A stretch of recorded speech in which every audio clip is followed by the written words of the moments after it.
Sebelum kita memulai khotbah dan mendengarkan firman Tuhan, terlebih dahulu kita berdoa. Bapa yang baik, kami mengucap syukur buat kebaikan Tuhan di dalam kehidupan kami, hingga sampai detik ini Tuhan tetap menyertai kehidupan kami. Sebentar lagi Tuhan kami akan mendengarkan sebagian daripada firman-Nya. Kiranya Tuhan Kau yang berkata-kata, mempersiapkan hati dan pikiran kami, biar Tuhan yang selalu menjaga menyertai kami di dalam kami mendengarkan firman. Firman-Nya Tuhan, kami siap untuk mendengarkannya. Amin. Shalom saudara-saudari yang dikasihi oleh Tuhan Yesus Kristus. Firman Tuhan pada minggu ini ia tertulis dalam 2 Korintus pasal yang keempat, ayat yang kelima hingga yang ke-12. Saya bacakan untuk kita semua.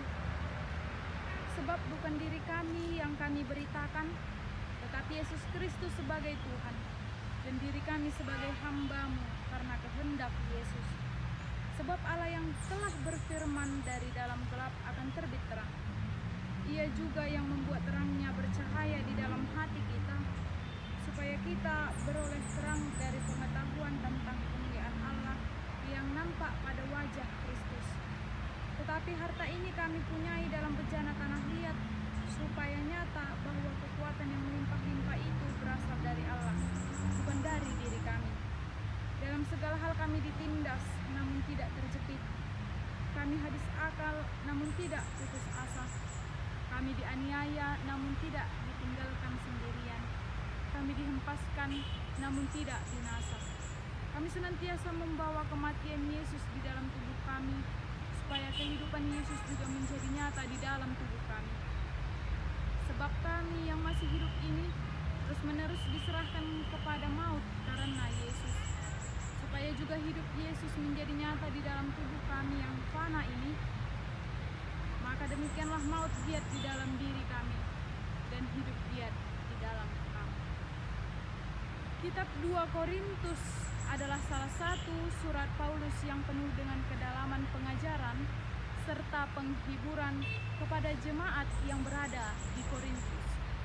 Surat ini banyak mengungkapkan bagaimana perjalanan spiritual mereka, mulai dari kesedihan karena teguran hingga sukacita karena pertobatan.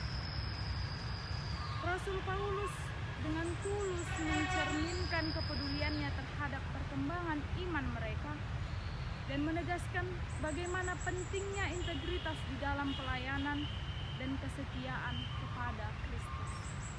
Dengan penuh kasih dan dorongan, surat ini juga memotivasi kita untuk terus tumbuh di dalam kasih dan ketaatan kepada ajaran Tuhan, serta membawa cahaya Kristus kepada dunia yang membutuhkan.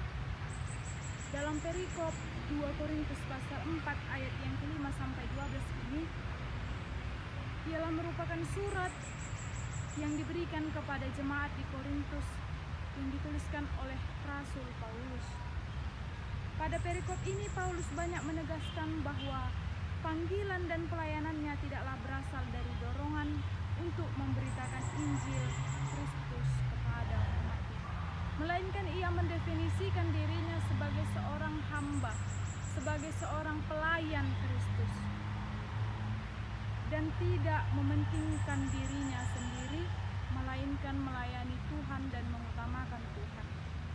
Kitab 2 Korintus pasal 4 ayat yang ke-5 sampai yang ke-12 ini mengajarkan kepada kita bagaimana prinsip yang sangat penting dalam pelayanan, di mana kita tidak boleh memberitakan diri kita sendiri.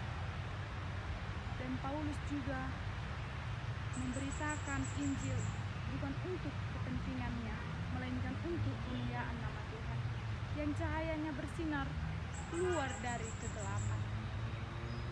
Jika dikaitkan dengan kehidupan kita di masa sekarang, di era digital ini, tidak asing bagi kita dengan kata memposting. Banyak di antara kita mungkin saat kita makan, minum, liburan, hal-hal yang membuat kita beraktivitas apapun itu, bagaimana perasaan kita mengekspresikannya kadangkala melalui sosial media kita, agar orang-orang mungkin kita rasa juga dapat melihat apa yang kita kerjakan dan kita lakukan. Banyak hal lainnya yang dapat menjadikan sebuah postingan itu bukan hanya untuk melihat kita bahagia, tapi mungkin saja dapat memancing keributan. Dalam ayat 5 dikatakan, sebab bukan diri kami yang kami beritakan, tetapi Yesus Kristus sebagai Tuhan, dan diri kami sebagai hamba-Mu karena kehendak Yesus. Dalam ayat ini banyak memberikan pemahaman bahwa pelayanan bukan tentang mempromosikan diri kita, tetapi bagaimana kita mewartakan Kristus sebagai Tuhan.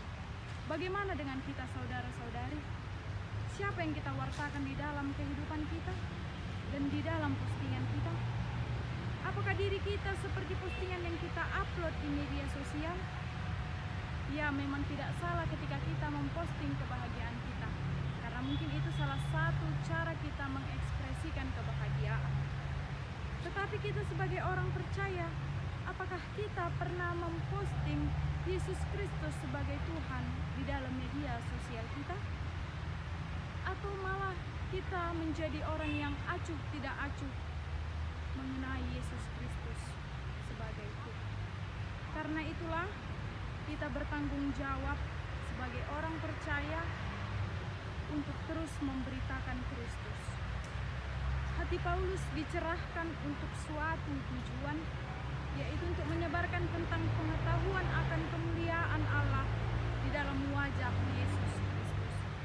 Bukan hanya Paulus, kita juga harus memberikan ruang, memberikan tempat, memberikan kesempatan kepada Kristus untuk dapat bersinar melalui hidup kita di dalam menjalani pelayanan kita.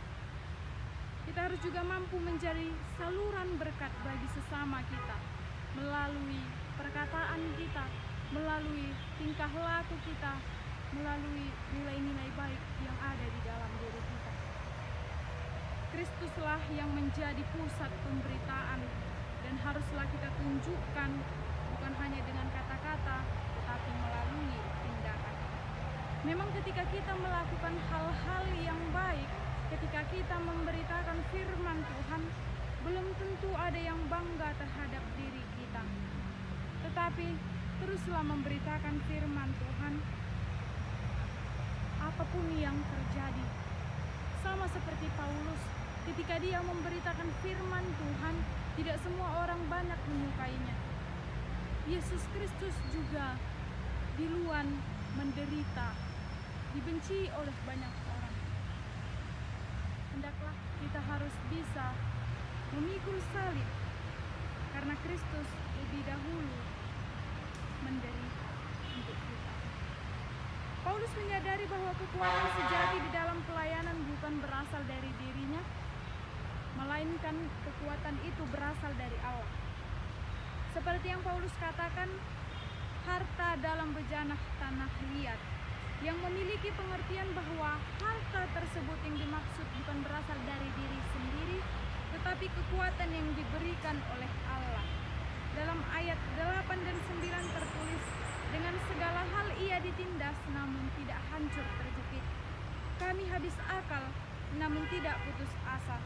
Kami dianiaya, namun tidak ditinggalkan sendirian. Kami dihempaskan, namun tidak binasa. Dalam teks ini kita seolah-olah diajak untuk meninggalkan apa yang tidak baik dalam kehidupan kita. Begitupun dengan yang dialami Paulus, dia tidak menyerah di dalam pelayanannya ketika dia tidak disukai oleh banyak orang. Bahkan dalam situasi yang penuh dengan ancaman dan ketidakpastian pun, walaupun mereka lemah di dalam penglihatan mereka, iman mereka tidak goyah. Mereka mengalami penderitaan fisik, tetapi iman dan roh tidak dihancurkan. Mungkin kita banyak mengalami tekanan dari berbagai kehidupan kita yang bisa datang dalam bentuk apapun, seperti tugas kita, ekonomi, konflik dalam hubungan, bahkan di dalam pelayanan kita tidak ada yang bermasalah. Semua pasti punya masalahnya masing-masing. Namun Paulus berkata dan mengajak kita untuk dipanggil tetap teguh di dalam iman dan tidak terdesak sampai putus asa. Fokus utama ialah Kristus. Dalam segala hal apa yang kita lakukan, Biarlah tetap teguh seperti Paulus yang terus melayani Tuhan. Melalui pemberitaan yang Paulus sampaikan, biarlah seperti Filipi pasal 1 ayat 21, karena bagiku hidup adalah Kristus dan mati adalah keuntungan. Hendaklah kita mengalami kehadiran Allah melalui setiap hal yang kita lalui dalam kehidupan yang kita jalani. Dan ketika kita mendalami firman-Nya serta menjalin hubungan yang erat dengan Kristus melalui doa dan persekutuan, kita akan semakin mengenal dan mengalami kemuliaan-Nya. Kita akan merasakan kepercayaan dan ketenangan. Walaupun kita harus menghadapi masalah yang sulit, Dia akan memberikan kekuatan dan keberanian kepada kita, asalkan kita percaya kepadanya bahwa Dialah Tuhan yang tidak pernah jauh dari umat ini. Amin. Kita berdoa. Kami mengucap syukur buat kebaikan yang Tuhan selalu berikan dalam kehidupan kami. Kami telah mendengarkan sebagian daripada firman-Mu ya Bapa. Kiranya Tuhan yang memampukan dan menguatkan kami dalam menjalani setiap aktivitas dan pelayanan kami. Biarlah Engkau ya Tuhan yang selalu kami prioritaskan di dalam kehidupan kami. Dan biarlah Tuhan Engkau yang selalu kami temuskan dalam kehidupan kami, bukan diri kami. Berikanlah kami kekuatan untuk menjalankan firman-Mu. Di dalam nama anak-Mu Tuhan Yesus Kristus, kami telah berdoa dan